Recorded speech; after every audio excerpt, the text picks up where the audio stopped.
In Nepal, thousands of former Maoist rebels have blocked roads going into Kathmandu, the capital. They are protesting a governing coalition and say they want a debate on presidential powers in the parliament. The government has refused the demand. Last year, Maoists won the majority in Nepal's first democratic election, but the coalition collapsed in May. Meanwhile, India's government is preparing a massive military operation against Maoist rebels across the country. The government calls the rebels, also known as Naxalites, the largest internal threat to the country. But the Maoists claim to be fighting for the rights of India's tribal people and rural poor.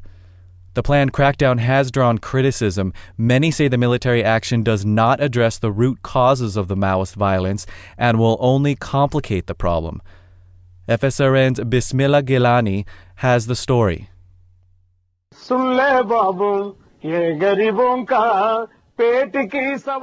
about the poor. It's about their hunger. This is how revolutionary writer and poet Gadar defines India's Maoist movement.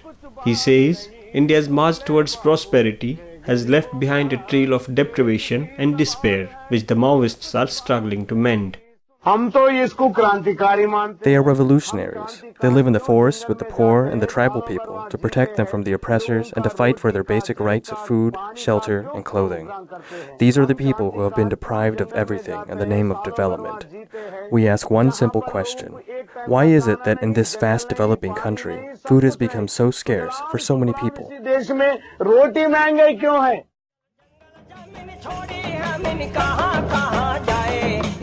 The Maoist, or the Naxalite movement in India, was born as a result of a split in India's Communist Party in the late 1960s. Beginning as an uprising against landlords in West Bengal, the movement soon took the shape of an armed struggle, attracting supporters from landless rural poor, tribal people, students, and intellectuals alike. Today, its influence has expanded to large swathes in central and eastern India, with its popularity continuously growing. But security experts insist that it's no longer the same pro-poor movement it started off as 4 decades ago. Internal security analyst Ved Marwa says terrorists have hijacked the movement and they are now oppressing the same people they claim to be fighting for. Now it's a different stage altogether. Now it's a struggle for power, political power, and in that phase they are committing atrocities which puts even what is happening in Jammu and Kashmir and North East in the background. I mean, in Chhattisgarh and in Jharkhand and Orissa, what they call the so-called liberated zones, some of the atrocities which they are committing against innocent women and children are unbelievable. And this is being justified in the name of economic and social justice. The Naxals have dramatically increased their militant activities in recent months. In terms of casualties, they have surpassed even the separatist insurgencies in Kashmir and the northeastern regions. Nearly 5,000 people have been killed in Naxal attacks in the last 5 years, more than 600 of them since last January. The government has already declared them terrorists and is now planning a countrywide military operation to deal with what it describes as the biggest internal threat for the country.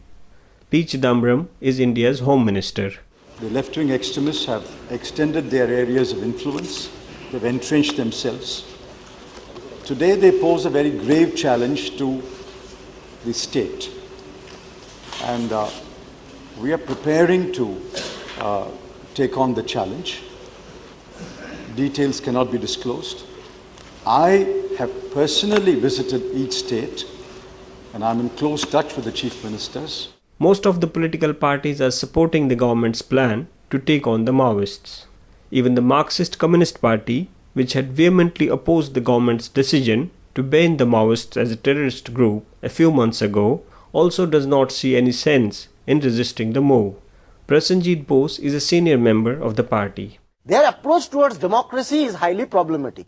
If they are fighting against capitalist exploitation, if they are fighting against imperialism, if they are fighting against, more rights for the Adivasis, why can't they fight within the democratic framework just like the Maoists in Nepal, just like us, our party in India, just like other CPIML factions in India? You are talking about a state-sponsored violence. How can they justify the fact that they are attacking cadres of political parties?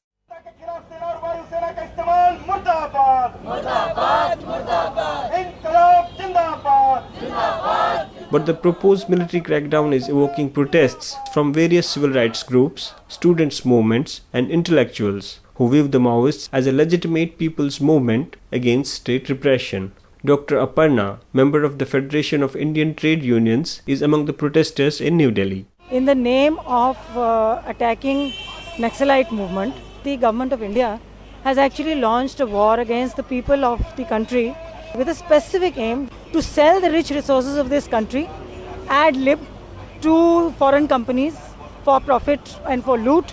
Today the debate is actually on the control of these resources, which the government wants to sideline in the name of a debate on peace and violence. There is not going to be peace so long as there is loot. And that will be, even if you annihilate the last Naxalite, it will still be so. Analysts warn that the military action will have serious social and political consequences. But preparations for the offensive are in full swing, and a bloody confrontation appears to be inevitable.